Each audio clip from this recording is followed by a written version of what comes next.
સંજયભાઈ કોહિલ, સંજયભાઈ ગોહત્યા સાહેબ, આ બધાની ઉપસ્થિતિમાં અમે એક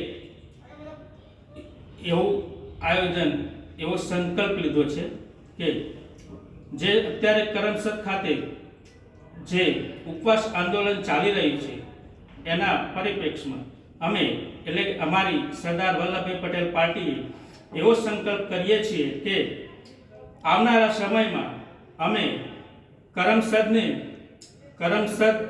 ગામ નહીં, કરમસદને એક નવું ઉપનામ આપવા કટિબદ્ધ થયા છીએ, જેનું નામ અમે સરદાર વલ્લભભાઈ કરમસદ ધામ, ધામ એટલે બહુ મોટું મંદિર એવી બનાવવાનો સંકલ્પ લઈએ છીએ.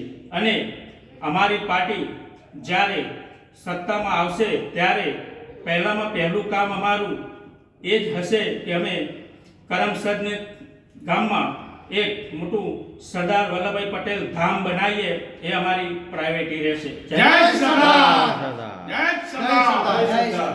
બહુ મસ્ત, બસ આ બધા મસ્ત થઈ ગયા.